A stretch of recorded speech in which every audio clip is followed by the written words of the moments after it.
السلام علیکم ورحمۃ اللہ وبرکاتہ۔ میں ہوں عمران خان اور آپ دیکھ رہے ہیں میرا چینل محمد اسلامک۔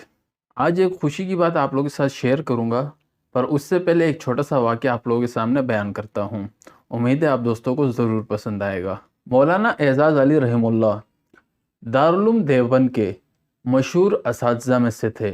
وہ درس و تدریس میں وقت کے انتہائی پابند تھے۔ انہیں درسگاہ کے دروازے پر دیکھ کر گھڑی ملائی جا سکتی تھی۔ ایک مرتبہ مولانا اعزاز علی رحمہ اللہ اور ان کے کچھ شاگردوں کو سفر پر جانا تھا۔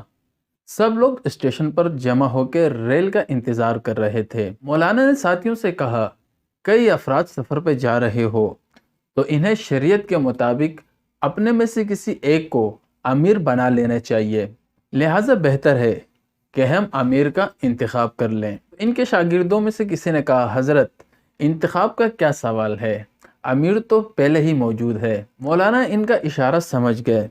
انہوں نے پوچھا، کیا آپ مجھے امیر بنانا چاہتے ہیں؟ سب نے یک آواز ہو کر جواب دیا، جی ہاں، آپ کی موجودگی میں کسی اور کو امیر بنانے کا کیا سوال ہے؟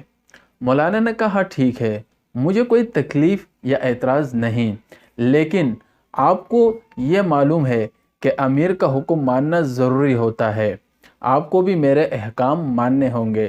سب نے کہا، آپ کا حکم ویسے بھی ہمارے لیے واجب تعمیل ہے، امیر بننے کے بعد تو اطاعت اور زیادہ لازمی ہوگی۔ تھوڑی دیر میں ریل آ گئی۔ مولانا ایک دم اٹھے اور جلدی جلدی اپنے ساتھیوں کا سامان اٹھانے لگے، ایک چیز ہاتھ میں، دوسری بغل میں اور کوئی چیز دوسرے ہاتھ میں۔ غرض وہ جتنی چیزیں اٹھا سکتے تھے انہوں نے اٹھا لیے۔ یہ صورتحال دیکھ کر ان کے شاگرد بے چین ہو گئے۔ ہر شخص نے آگے بڑھ کر مولانا کے ہاتھ سے سامان چھیننا چاہا، لیکن مولانا نے سختی سے منع کیا اور کہا، میں آپ سب کا امیر ہوں، آپ وعدہ کر چکے ہیں کہ امیر کا کہنا مانیں گے، لہٰذا میں امیر کی حیثیت سے حکم دیتا ہوں کہ سامان مجھے کو اٹھانے دیجیے۔ شاگرد مجبوراً خاموش ہو گئے۔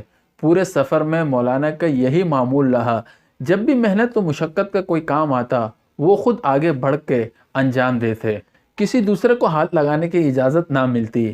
آخر ایک بے تکلف شاگرد نے کہہ دیا کہ حضرت ہم تو آپ کو امیر بنا کے بہت پچھتائے۔ مولانا مسکرا دیے۔ ان کی مسکراہٹ کا مقصد غالباً یہی تھا کہ امیر کا صحیح مطلب سمجھنا بھی تو میری ذمہ داری ہے۔ دوستو، یہ ایک چھوٹا سا واقعہ آپ لوگوں کے سامنے میں نے پیش کیا ہے، امید ہے آپ دوستوں کو پسند آ گیا ہوگا۔ اب میں وہ خوشخبری سناتا ہوں جس کے لیے آپ نے تھوڑا سا انتظار کیا، انتظار کے لیے معذرت۔ ابھی ایک دو دن پہلے جامعہ مدنیہ ہنگو کے معتمم حضرت مفتی محمد یونس قاسمی صاحب نے ایک عیسائی شخص کو بطور تبرک کلمہ پڑھایا اور تصدیق نامہ سے بھی نوازا۔ یہ ایک بہت خوشی کی بات ہے، اور اس شخص کا نام محمد عمر تھا، اور اس پر میں بھی محمد عمر صاحب کو مبارکباد پیش کرتا ہوں۔ دوستو، جہاں برائی کا ریشو اوپر جا رہا ہے وہیں اچھائی کا بھی اوپر جا رہا ہے۔